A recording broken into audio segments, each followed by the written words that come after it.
Good morning. This is John Dingfelder. You're listening to Down and Dirty on WMNF, and we welcome you on this beautiful Friday morning. I am so thrilled to have some beautiful guests with me today, starting with my bride and brilliant journalist, Lynn Marvin Dingfelder. Good morning. Thank you, honey. Thanks. Hi. And our good friend, also brilliant journalist and beautiful guy, Patrick Montega from La Gazzetta newspaper. Thank you for having me, sugar. Oh, boy, it's downhill from here, guys. My sweetheart Skip is on the board, and I don't know if we have anybody answering the phone. It's Valentine's Day. Anthony's here. Anthony's here answering the phone. Valentine's Day is coming soon, honey. Okay. So here we are, Friday morning. There's always a lot to talk about. I'm a little stuffed up, so I apologize for my nasalness, if there's such a word.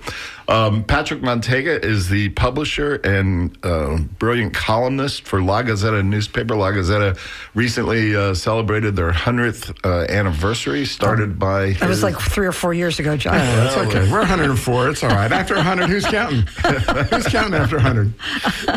And Lynn, I think you made a documentary about that 100 years. Yes, but we're not here to talk about that. Yes, but yes, I was a really a very special part of my life, and very grateful to been able to do that and follow that wacky family around for a bit. Yeah, I think it was and is a wonderful documentary. Thanks. We need to rack it up every 5 years and let people see it.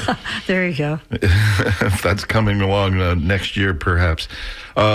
Patrick, Lynn recently sent me an article about Pam Bondi in the Atlantic magazine, one of the top magazines in the country now. And you're all in it. I didn't know you were in it. I thought I was just reading an article about Pam Bondi, and sure enough, you were quoted throughout. Yeah. How'd that come about? Well, they called me up. I've had 2 calls from national publications in regards to Pam Bondi. The first one, I gave basically the same quotes. They just didn't use any of them. Oh. That was a very soft interview. This one from the Atlantic was a little bit more direct on Pam, and so I've gotten to the point where probably if I would have been asked those same questions 7-8 months ago at the beginning of her term as a U.S. Attorney General, I don't know if I would have been on the record with it. Yeah. She has family here. She has friends here. I've known her for a long time. And while I completely disagree with her, sometimes you don't want to hurt people that say bad things about people you disagree with. But at this point, I don't know if I'd shake Pam Bondi's hand if I saw her on the street. I mean, I've gotten to the point where I just feel like she's doing so many bad things that at some point you have to be a bad person to do those bad things. Yeah. So for those of you who maybe are new to town, new to the area, Pam Bondi grew up here. She in Temple Terrace. Yeah, she graduated, I think, from King High School. My daughter graduated from King High School. I mean, I went to sit at the table with my father and her uncle and talk about democratic politics. And her daddy was something in Temple Terrace. Was he mayor? So there was a mayor, and then there one ran for city council, and one ran for, I think, county commission. And they were Democrats, from my understanding. They were big FDR Democrats. All of them were Democrats, absolutely. Yeah. So in regard to Pam, her career proceeded, I think she was with Harry Coe. That's right. Remember... Don't you remember when she worked for Harry Lee? Yeah. And she was the little darling. Everyone loved her. The media just loved her. And she's very good on camera, obviously. Sure. I mean, she's good looking. She talks well. Right. And so she was a Fox News anchor without being a Fox News anchor. So her career started with the Democratic State Attorney, Harry Lee Coe, and then she proceeded to go with Mark Ober. Right. That's right. And she was with Mark for many years, and she was actually not only prosecuting cases in the office, but became his PIO. She was the PIO, right? And then I guess she ran successfully. It was Attorney General twice of the state of Florida, 2 terms. That's when it went bad. That's when it soured. Ober was Republican, I guess. So but when you looked at her role with Ober, and you look at her mentor as Ober wasn't this guy. Mm-hmm. Ober didn't see the world, but there was people who were for Ober Right. and people who were against Ober. Right. Uh, But he- that was back in the day when Democrats and Republicans were friends. It wasn't friendly, like at least, today. yeah. No, we were all friends. Yeah. I mean, you didn't Right, have that hate and that venom, Sure. and you didn't speak ill of people. didn't talk about their kids or grandkids, nothing like that. Right. Yeah, there were some off the limit things, and you could disagree, but so you wonder because Harry Lee Coe wasn't that way. No. Ober wasn't that way. Right. Nobody in the state attorney's office here was that way at that point. In any office, Patrick, I want to say it was the good old days, and it really wasn't that long ago. I don't Things have know if just I'd give changed. everybody a clear bill of health on this. Well, okay. I think we had a Rhonda Storms maybe around Yeah, but that she time. was just a little psycho. She wasn't. She was pre-MAGA. She was early MAGA. So all of a sudden, when she gets the Attorney General of the state of Florida, she starts to Drink the Kool-Aid. she doesn't do the job. She instead becomes the attorney for the governor, Governor Rick Scott. That's right. And so she wasn't prosecuting insurance fraud. She wasn't going after the bad people. She instead was using the Attorney General's position to go after national issues that the Democrats were for and they were against. And so all of a sudden she became this mouthpiece for the governor. And before that, we'd had attorney generals who were attorney generals. They treated their position as a cabinet position. For sure. And they could look over the executive branch. Patrick, do you think any of this was calculated? Do you think that part of what she was doing was to make maybe national headlines and to get attention of people in order to move up whatever Republican ladder there might be? I don't know, because remember, in Tampa, she always worked for somebody. Right. She didn't set the course. Right. And as Attorney General, she was not supposed to be working for anybody but for the citizens of the state of Florida. But I think she needed a boss. And so the governor became her boss. I see. And so I think that she just didn't know how to be in control of her own world. So she has a comfort level with this, which now she has a new boss, a new big boss. So she has a she comfort only level. knows how to treat these positions not as independent, but as I'm working for somebody. And what do you want me to do? What's my agenda today? I think today she looks on True Social, Donald Trump's account, to figure out who I'm prosecuting today. Who did you talk about last night? Well, let's open up an investigation. So like I said, I know this woman. She grew up with good people. She grew up in a good way. But the things that she's doing now are being directed by people who want her to do bad things, and she is embracing it. And at this point, I don't even know if she has to be encouraged to do it. I think she's just doing it. Well, plus it's so dangerous. I mean, it's dangerous to our society, to our Constitution, all of that. There's so much for the women's movement, huh? Yes. Recently 6 attorneys left her office because she asked them to prosecute the widow of the woman who was shot in Minnesota. Good. And they left. And so she then floated, well, they were already talking to some liberal law firms up in Minnesota, so they were already, getting ready to defect anyway. So here's what she said on Fox News. Yeah, they want to be part of the resistance. Yeah, bring it on. They're not going to be working for Donald Trump and the Department of Justice any longer. And that's what we're up against, not only in Minnesota, but around this country. Well, first of all, I want to say that Bondi obviously hasn't watched enough Star Wars. If they're part of the resistance, they're the good guys, and she's working with the evil empire. For sure. So I think it's a really bad way of putting this on her part. But second of all, here's a woman who views the world in black and white. You're for Donald Trump or you're against Donald Trump. We prosecute those that are against Donald Trump. And that's how he sees it, too. And that's how he sees it, too. And I understand Donald Trump seeing it that way. I don't understand why people around him have to share that vision. Something about Kool-Aid. I don't know. Yeah, absolutely. And so you see her just going down this horrible path. And like I said, here in her hometown, when she was Attorney General and doing some of these bad things for the state of Florida, a lot of people here would still be, oh, well, Pam, we know her, blah, blah, blah. But now what? I don't hear anybody saying, oh, I'm a Pam fan, and I'm a Pam friend, and, I hope she comes down and we go shopping together. I don't hear any of that. If you're in her side, I think you're hiding at this moment unless you are elected Republican official.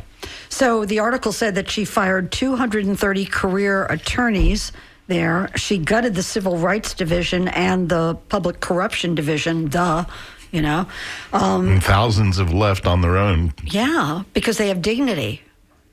Well, some of these people are true believers. A lot of times when you worked for government, you became a true believer. To work for the PD's office, Public Defender's office, more than 3 or 4 years, you start to have to be a believer in the justice system. I'll admit to you that, for a short period of time, I worked at City Hall. I worked for Sandy Friedman, the mayor. I believed in her. I do. Sure. I loved her programs. I loved what she represented. I thought she was good for the city. And I don't think it was Kool-Aid as much as, really believing in a person who could make change. So I was proud to be a part of it. Positive change. Yes. Right. But you also served in a role where you did work for her. Yes. You didn't work for you weren't the city attorney. Oh, I see. Who had to have a more independent thought process because now you're working for council, you're working for the mayor, and you're working for the people. And by the way, as an aside, Gina Grimes had that problem. Right. Because Gina Grimes obviously was working for the mayor when she was city attorney. Right. But if you look at the city charter, she was supposed to be working for the people and the city, per se. And you see people have a problem with this. People get on a board and all of a sudden they're not for what their board's supposed to be. They're for what they are about and their personal self-interest and things like that. And so, when you change jobs, when you do these things, you have to understand the job you're doing, and hopefully you've got the soul to be able to do this. Recently, I don't know if you've seen pictures of Pam Bondi's losing a lot of weight. She's lost a lot of weight. Stress. Well, it's supposedly this diet. She's on an exercise.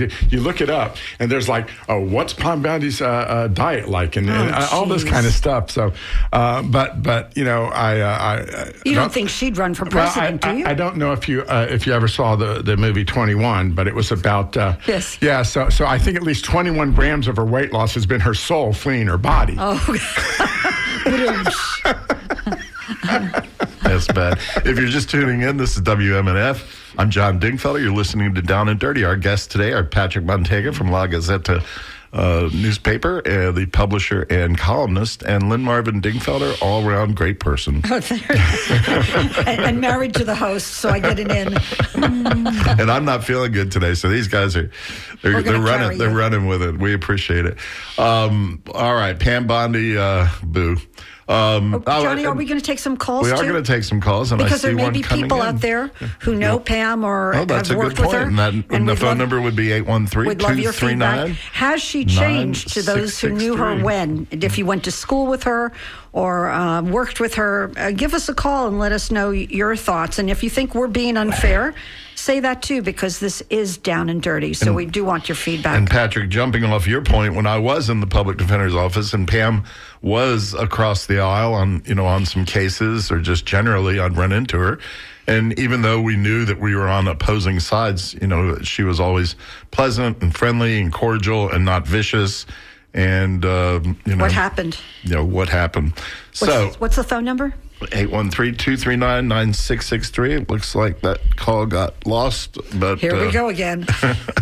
Anyway, so do we want to move on to some other topics? No, I want to stay on Pam for just a second because a lot of this, with this administration, I keep wondering about the shell game. There's all this screaming and craziness in one area, and people's hair are on fire, and he's doing this and then he's doing that. But I wonder what it's a disguise for. I wonder what we're not seeing. Of course, the Epstein thing was, the obvious one.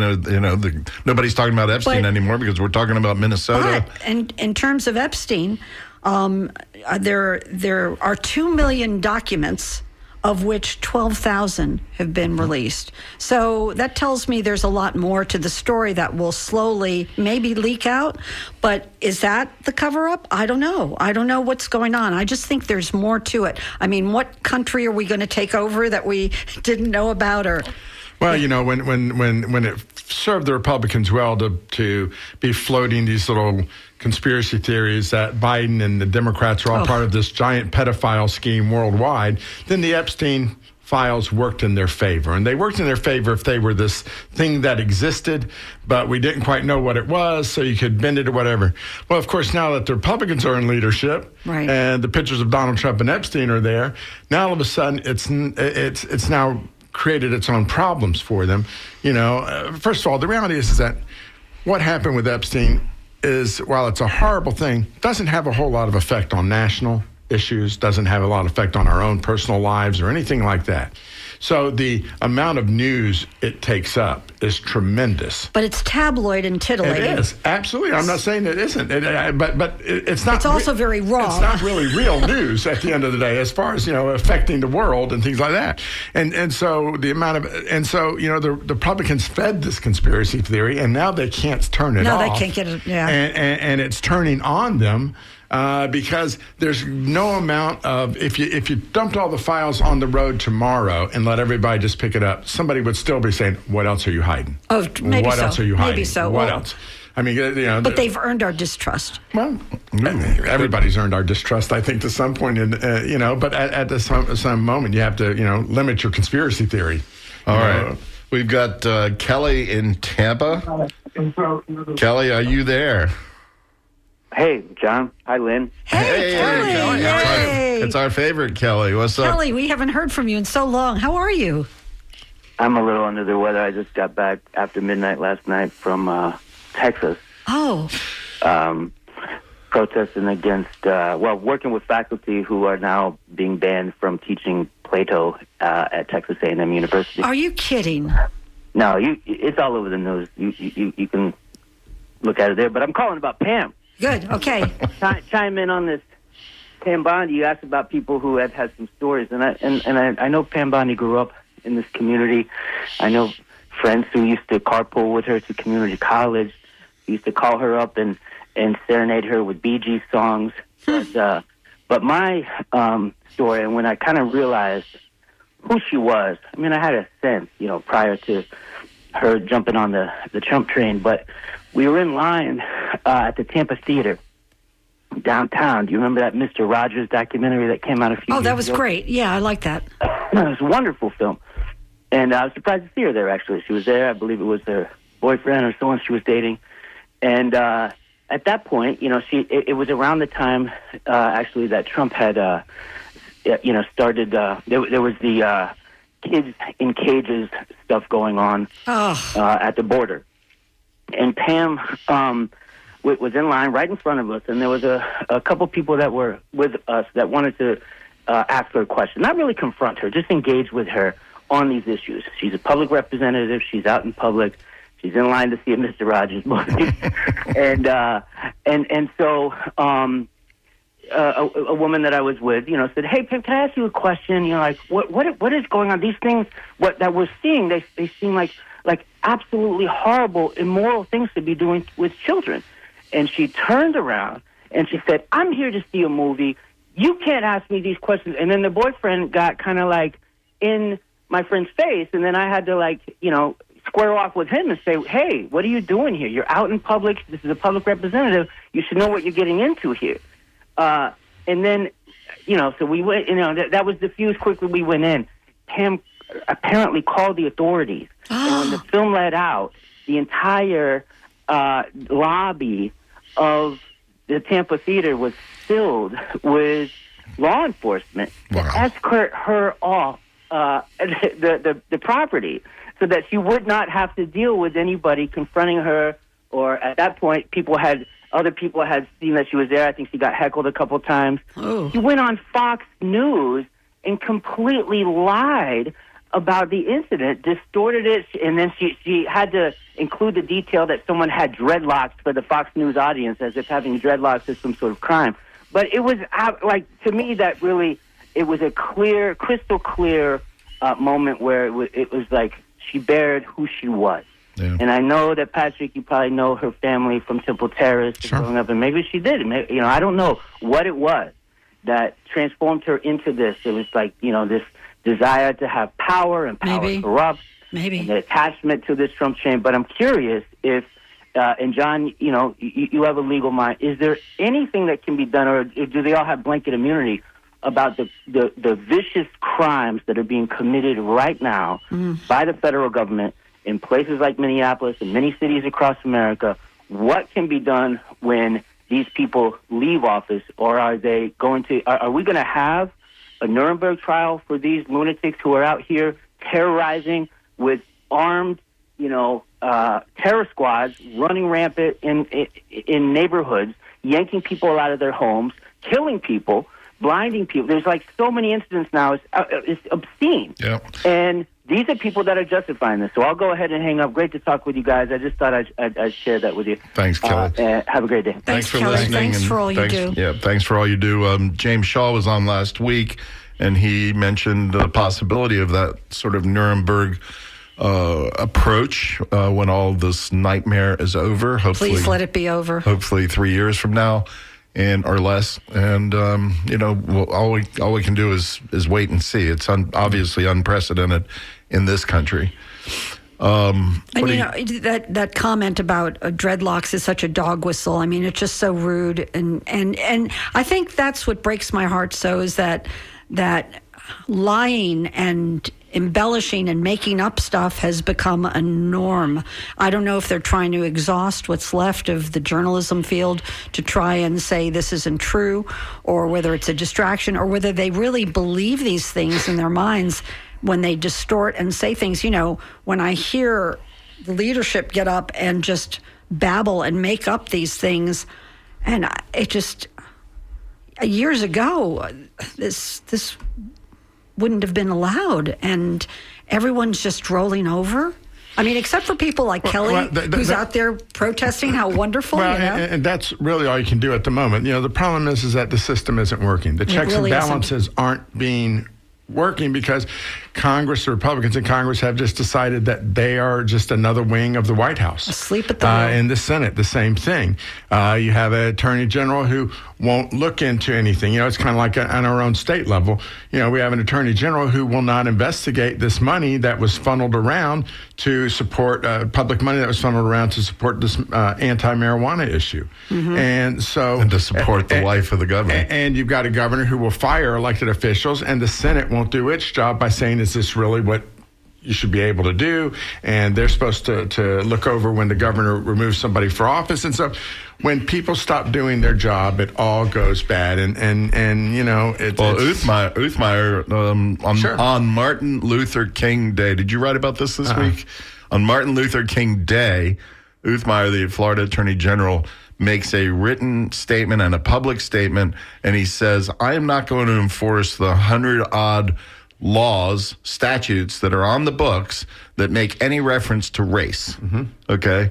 He says, it's now unconstitutional based upon the Supreme Court opinion, blah, blah, blah. And this is my Attorney General opinion. I will not enforce those 100-odd laws that mention race. They mentioned it in regard to, different types of programs, to help people, and they've been in place for 30, 40 years. And all of a sudden this one man says, I'm not going to, like you said, Patrick, he says, I'm not going to do my job. Because the last I looked, the Attorney General is supposed to enforce the laws of the state of Florida, not make a decision on which laws are enforceable and which aren't. But here's my question, and I hope there's an answer, whether it's out there in our audience or you guys. Why is this okay? Okay, and what's happening to us as constituents, as people living in the society, and what's worse is we're seeing, and John, you and I talked about this the other day, we're seeing a younger generation kind of tune out because they don't like the banter, they don't like the ugliness on either side, they don't like Republicans, they don't believe in the system, so they're disengaging. Our generation is getting older and tired and kind of we're out there, but it's been years of protesting, okay, and trying to make things better.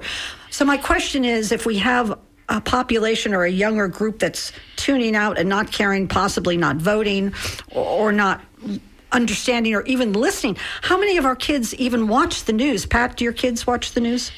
Emily does. Joey is very informed. I don't know where he gets it, but he is very informed. Okay. Erin is part of the courthouse, so of course she's got to be. Our kids tune out. They're just, and I'm a news person, and my son, unless it's sports, and we'll go there, he doesn't care. So what can we do? How can we activate? I don't want to answer your question because the answer is not a good answer. The answer is that if we continue down this pathway, then we end up with a autocracy. We end up as a Russia. We end up as a Venezuela. We end up as a place where the powers that be go about and do what they want. Most of the population looks at their TikToks and goes to the beach and hopes it doesn't have a negative effect on them. And the resistance goes underground and gets smaller and smaller. And the only hope, right now, from my perspective, is in November. The only hope is in November because we have a chance to take back the House, of the U.S. House of Representatives. And if Democrats take back the House, then things will change. Or even Republicans who will stand up to them. Anybody. Well, that's not happening. And some of these younger people are seeing the ugliness. Some of these younger people are seeing the ugliness on their campuses. They are seeing the ugliness in their high schools where their friends are getting picked up for immigration issues. They are seeing this. And so, or a murder in Minnesota. As it gets uglier, and it gets more on Facebook because it's easier issues. It's watching somebody's head get blown off, not having to understand a document that's 100 pages that steals your tax money. Hopefully this will engage them, and hopefully they will pop their heads up for a couple of elections here and there and put their thumb on the wheel and change where it's going. But, that's a hope. But the overall bigger answer is not a good answer. It really isn't. All right, we're going to take William's call in St. Petersburg. William, are you with us? Good morning. Yes, I am. Thank you. The lady who spoke earlier, when she said older and tired, I thought she was speaking to me. Join the club, my friend. I didn't know I was on the line already. Well, okay. I'm a former Hillsborough County teacher, and I'm sort of impressed that Pam Bondi went to the high school over in where's that? Temple Terrace, yeah. King High School. Temple Terrace, yeah, King High School. I'm going to tell you right now, it's not easy to get teachers to go to King High School. Yeah. I know that. Well, King got tougher. King got tougher over the years. I think Pam is 60 years old, so she would have gone to school in the 80s. I don't think it was that bad, Patrick. It had a mixed population. King serves a very large African American area, and so you have a mixture of whites and black students there that sometimes can get a little bit awkward. Well, she must have been an honor roll student, and it shows. She puts together a good. She's nice looking. She speaks well. She's obviously very educated, thanks to Hillsborough County Schools. However, my thing is, for lack of better words, is that when is Pam Bondi, bless her heart, going to come to the realization that anybody who's ever fought or defended Trump ends up in jail, gets prosecuted, loses their job, their reputation, everything? She thinks that she's protected, and I hate to say it, but she's not. And Trump is not going to defend her one bit after she stands up in front of that podium and defends him. And, all you have to do is run through the old newsreel and see how the former people like Giuliani, he's one who lied and cheated for Trump and defended him, as Bondi. I'm not saying that she's lying and cheated, but she's putting on a good show. When is she going to come to the realization? Because she was raised to be an honest person in Temple Terrace. Come on, okay. She was raised by a good family. Yes, she was. And now she's having to lie, cheat, and steal for somebody who's going to throw her under the bus, crucify her to protect his best interest. And that's all I have to say. All right. William, we appreciate you listening. And William, we appreciate all you did for kids over the years and being a teacher, which is, I know all too well a thankless job. My husband did it for many years and was a part of CTA, and we applaud you and thank you for what you did, and thanks for listening. Oh, I loved it. I taught special ed for 40 years. I loved it. Wow, that's extra special. Thank you very much. Well, I thank you for your time. Okay. Thanks for listening, my friend. All right, let's go one more. We got. You know, he brings up a good point about Giuliani is another one who just went south. I mean, with this Trump Kool-Aid stuff. When you talk about when she's going to wise up, she's not. I know. I mean, No. Why should she? she's made her bed. Yeah. And when she retires, she'll have most of the people on the block not talking to her. Yeah, but she doesn't care. And a few will. Well, you know, you say you don't care. I think it does weigh on you because you're going to see the world black and white because everybody's going to treat you black and white. Pat, you reported in the Atlantic that she cries. She cried on purpose with news media to make them feel sympathetic. Mm-hmm. You know, it was like a 15-year-old, gaming their parents. Manipulating. So she'd call you up and say, "Don't run that story." Don't run this story. She'd be crying, and so after she did it, just caught me so awkward that I called up somebody else in news media and I said, I just had this happen. He says, "Oh yeah, that happens to me all the time with her." It's like, what? And then I called somebody else, and it was like, and it was just her way of spinning, of using her womanness and her and the femme fact that fatale. Isn't that what you say, Lenny? Yeah, and she would do this with of course, male journalists. You know, I don't know if it would go very far with a female journalist, but my feminist Bible is burning up right now. If you want to read all about Pam Bondi and Patrick Montega's comments, open up the Atlantic this week, and there's a big story on that. That's great. All right, John, are you there? Dade City, John. Yeah, I'm here. Thanks for taking my call. Yeah, how you doing? So, as far as this Epstein thing goes, this is, this entire thing is being redacted, covered up, because of the people that are involved in this. And this just goes to show there really is no democracy. The money drives everything. And as Virginia Dufresne has, discussed in her book and so on, and there's plenty of evidence that's leaked out about the kind of people that were involved in this. And we had a sacrificial lamb with the prince over there in the UK. Mm-hmm. But the people that were involved in this, older people with like teenage girls having their way, and none of this is coming out. Only like it's like less than 5% of pages are out there, and most of that's redacted.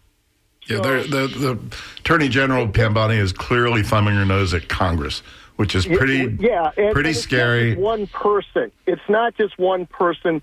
This is macro. The bottom line is this country is completely out of control, and it's not just Trump. This is I call it the corporatist nation, because the corporation is in charge. The corporation covers a lot of ground. It's not Fortune 500. When I say the corporation, it is everyone that's involved in that medium, the billionaires. Okay, everything, and to think that Facebook is not a monopoly, I mean, come on. So the bottom line is the people are losing. Why are people not voting, young people not voting? Because it doesn't matter. The money runs the whole operation. The money and the power, the ability to force people to submit. Even there was an AIPAC discussion with some luminaries the other day, and they said out loud basically what the deal is. I think people like Bernie Sanders and Elizabeth Warren, they've been pointing this out for years, that corporate America and money is running things, but and it's gotten worse. John, the bottom line is we need people elected to take sent to Washington who are going to go for things like campaign finance reform, right? Tax reform, in a very decisive and meaningful way. Here. when we're talking about employment, people's ability to earn a living, all you have to do is go to Publix. Okay, how many people were replaced at the checkout? Those used to be part-time jobs or whatnot for people in the middle class. Now you have one person monitoring to make sure people are actually using the scanners. The I've seen that. Out. You're right. I've seen that in a lot of the stores that we go to now. John, thanks for calling. Yeah. So one thing our caller said was young people aren't voting because voting doesn't matter, and we cannot say that. Voting does matter, and it matters very much, and we get this way because people think it doesn't matter, and we get this way because young people aren't driving this country because they are not voting in the numbers they need to, and they need to vote smarter. Sometimes you're never going to have the person you want. We're going to have Craig Latimer on in a couple of weeks to talk about the importance of voting. I think young people will vote when they see themselves running for office. I think they're tired of us oldies running, and I think they want to see young people with young ideas the problem that represent them. That they're not voting all the time. So when they don't vote in a primary, they don't vote in their people. Right. And then you end up with it being decided by a smaller electorate. So once again, the issue is vote all the time, because of course the smaller the election, the more your power is. And so a lot of young people are only voting in the presidentials, and that's when you have the least amount of say-so over your vote matters the least. All right, if you're just tuning in, you're listening to WMNF. I'm John Dingfelder. This is Down and Dirty. And we have Lynn Marvin Dingfelder here today and Patrick Montega from La Gazzetta. Yay. Patrick is a columnist and the publisher. And if you read his column, it's called As We Heard It. For many, many years, his daddy, I think, was under the same moniker. Covers local, state, and national issues. Let's jump to a local issue. A little bit lighter, but interesting in itself. The Tampa Bay Rays, our local baseball team.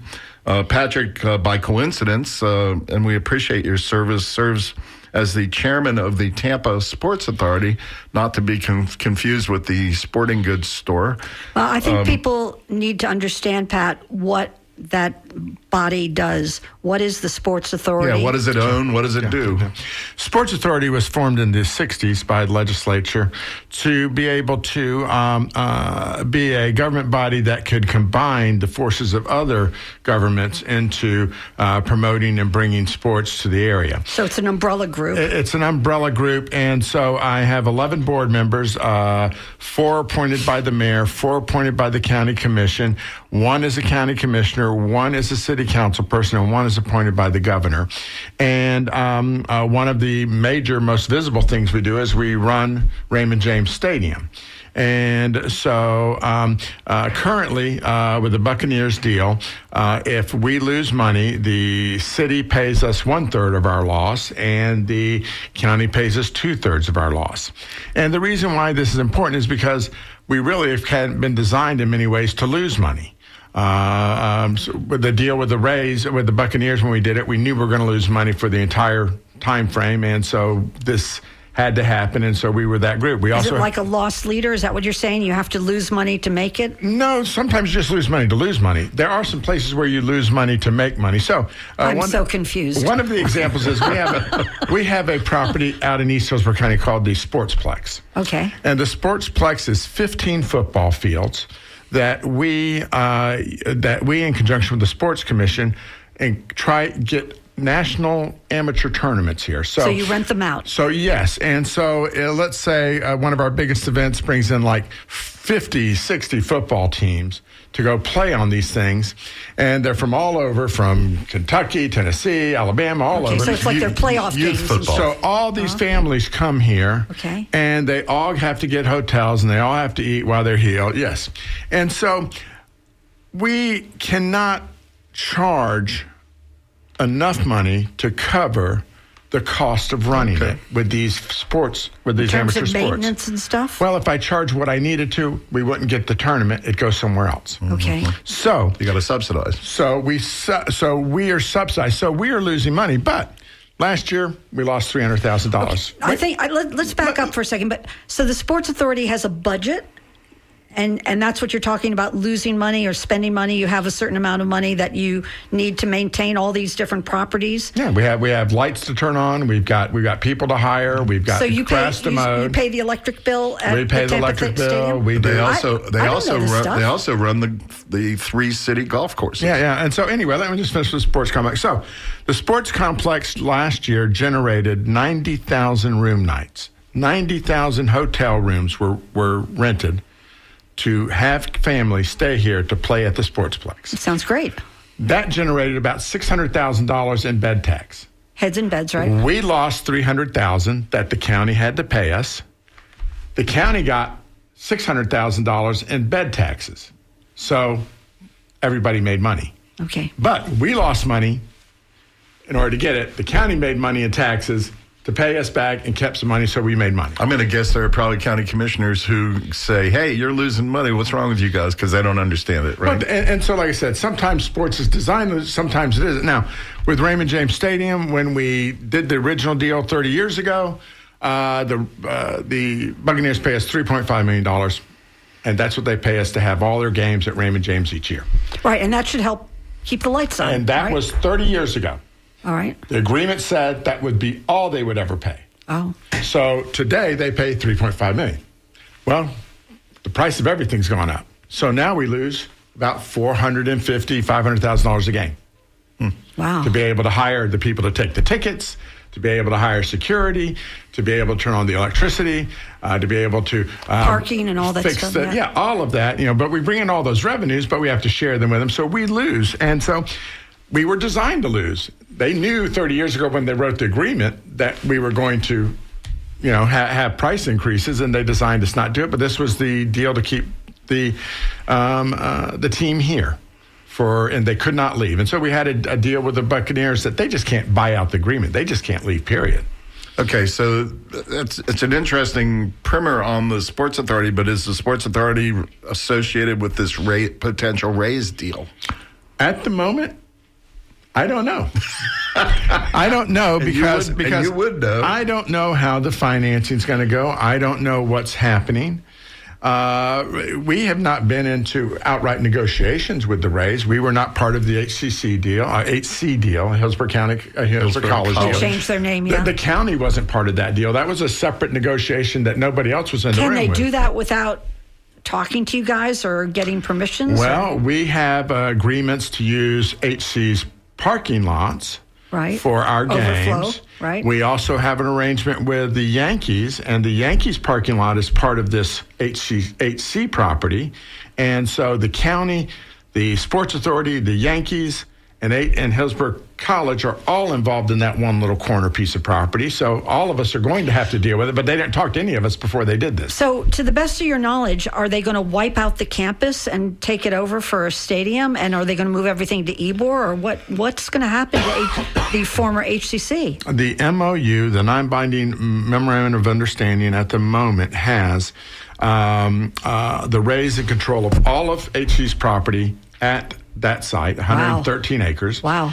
And that HC will try to cobble in more state property, I think going up to 130, 140 acres total, around that other piece of property. Is there that available? And that sometime, there's a Florida Department of Law Enforcement has a site there. Oh, that's right. The juvenile facilities over there. Right. Doesn't Tampa PD have something there too? I think they're helicopters. The helicopters nearby. Right. Yeah. And so anyway, Rays will have control over all this property. Supposedly they're going to get together with HC and make the cheapest corner of the property, the lowest side of it, the campus. And then we will move over buildings slowly. Sounds crazy. Build new buildings. Now, the agreement has that the Rays will cause these buildings to be built. Doesn't say they'll pay for them. And so last week, one of our senators, Burgess, put in a bill for $50 million for new buildings at the HC campus. Wow. So that they can, because a couple of those buildings have to come down really quick if the Rays are going to do something. And so they will move them to temporaries. And so this $50 million could be for temporaries, It could be for starting off some money for a new building. Planning, infrastructure. Yeah, and so yesterday I went to look because I'm trying to figure out what the value is of what happened. Mm-hmm. And so we just gave them control of the property. So what's the property worth? What did the public already chip in to the deal? Right. If the deal goes through. If the deal goes through. And so based with conversations with the property appraiser, the 4 major parcels are worth, in his estimate, on his rolls, $111 million. Now, I talked to some real estate people. That's around $24 a square foot. They believe the low end should be around $50 a square foot. I was going to say 24 seems very low. So this should be around 250 million, something like that.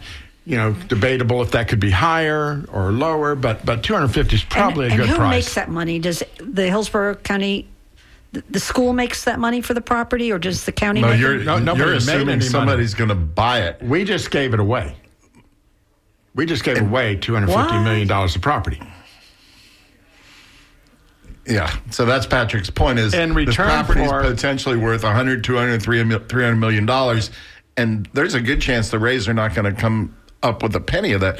They have a 99-year lease, and it might be for $1. Yeah, and so in return for that, what are the Rays giving? The Rays are saying, we'll help lobby for money to replace your campus on a small corner of your campus. And then we'll also provide some synergy with your students, and we'll let them work in the kitchen. 12,000 new jobs was really. And so HCC is saying, oh well, maybe we get a brand new sparkly campus. And it's going to be tall buildings. It's going to be really pretty, and they can certainly put that in the agreement. This is not a detailed agreement. It's too weird to have a college campus on a. But Patrick, does the Sports Authority have to approve any of this? Well, if we are going to handle bonds.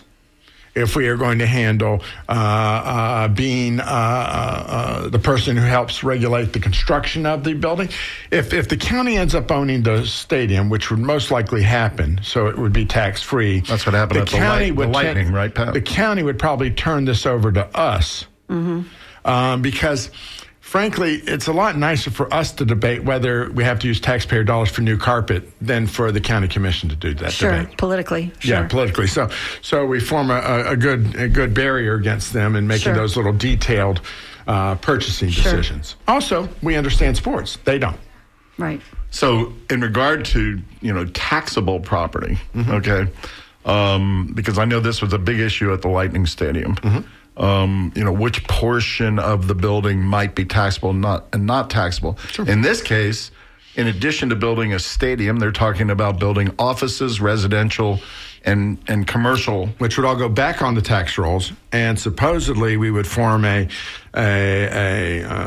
tax district where all of those taxes would be rolled back into the Rays. I was looking into that this morning. The Drew Park CRA, it's not clear to me if it includes HCC. I think it might currently include HCC. If it does, that tax district is already there, which might be a benefit to this whole thing. They would probably also put another type of tax district on. There's another type where you can actually add a fee in just for being in the district. Okay. So they could end up charging extra money on property that they control that would then be paid for by their renters and things like that of the property. Patrick, what about the neighborhoods surrounding this area? We talked to a couple of the neighborhood leaders before the show today. You've got Drew Park and West Tampa. Right. Now, they're already dealing with the other stadiums and parking, and I know that they're used to it to a certain extent, but if, in fact, people do start showing up for baseball games again,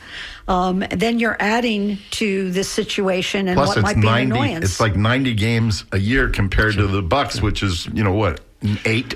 Well, don't ask me. If you live in Drew Park, of course, you're very concerned about Drew Park. But Drew Park doesn't have a lot of people living there. Right. But the spillover. And they're also poor people.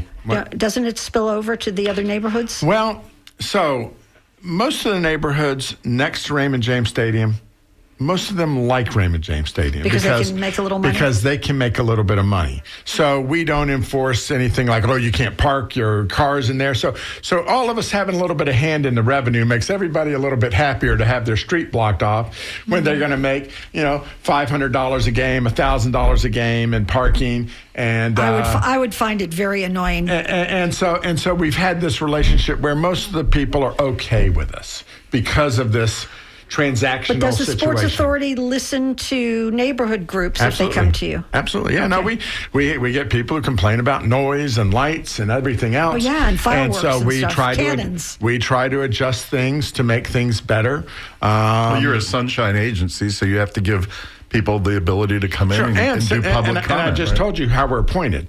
So because of how we're appointed, we're not all gubernatorial appointments. That would make us very callous towards the neighborhoods. Right.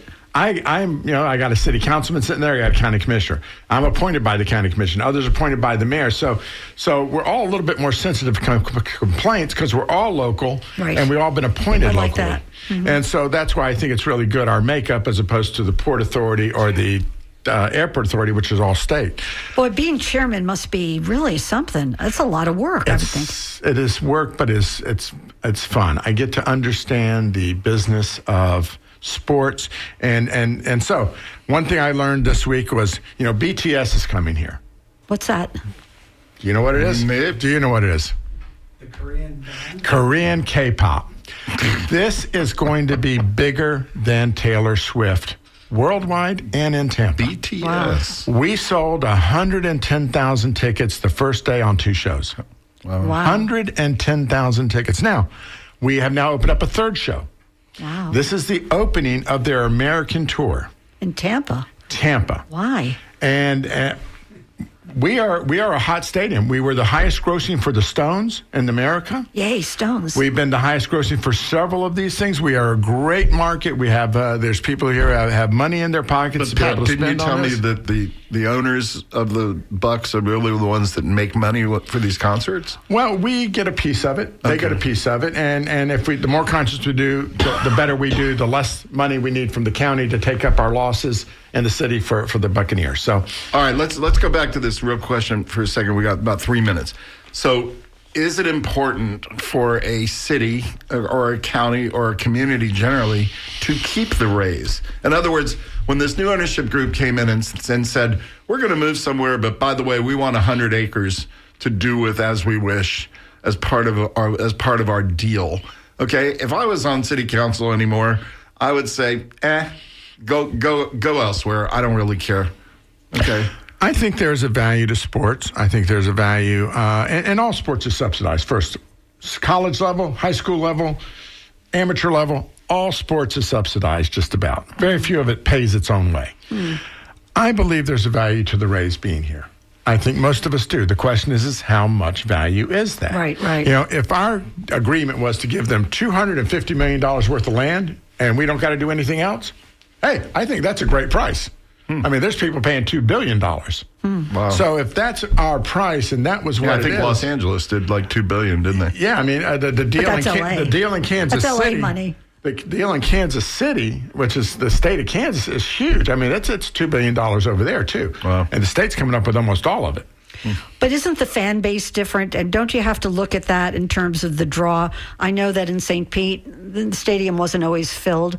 And do you think that we could fill a stadium here because of location? You Yes. think okay. Yeah. I think a good I stadium think Tampa's feels a better location. I think for sure. a good stadium feels good. I new think stadium would be a something. good team feels good. I think a place that's easy to get in and out of. Is it going to be is covered good. and air conditioned? Have they talked about that? It would be a dome stadium. Yes. And Because a would lot it- of people didn't like a dome. Would it compete with Raymond James? Would it, in terms of size or concerts and stuff like that? You don't see very many concerts in baseball stadiums. Okay. And it's because they're just don't have the right shape or design for concerts. Except for the Beatles at Shea. Oh, don't talk about that. That's my. Did you miss that one, honey? Oh, stop! You know I did.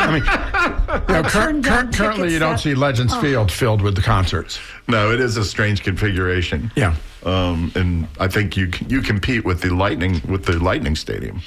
Probably. No, not really. I mean, the issue is that, if you're going to come to a stadium, you can sell 60,000 tickets. Yeah, If you're going to go to the Lightning, you're going to sell 25,000. Okay. But I like having all the stadiums in that area. That's kind of nice in terms of. It is until everybody has an event at the same time. Oh, who controls that? Nobody. Oh, well, that has to be fixed. Remember, I have the NFL, which believes they are larger than the U.S. government, and the NBL, which believes it's larger than the U.S. government. Neither one of those work with each other. And they don't work with local teams. So I can't say, hey, guys, you're having a game on Gasparilla Day. You really can't do that. Well, we've just got a couple of seconds left. I apologize to the callers who did not get on, but please join us again next week. And thank you for listening. Yeah, thank you for listening. You've been listening to Down and Dirty. This is John Dingfelder. Lynn Marvin Dingfelder has joined us today, and Patrick Montega of La Gazzetta. Thanks, Pat. Please purchase La Gazzetta in the newsstands. Only $50 a year. There you go. Or Comes to you in the U.S. mail. Call them up and subscribe. But no, we really appreciate it. This has been a great conversation about Pam Bondi, and you can catch it online, actually, at WMNF.org. WMNF.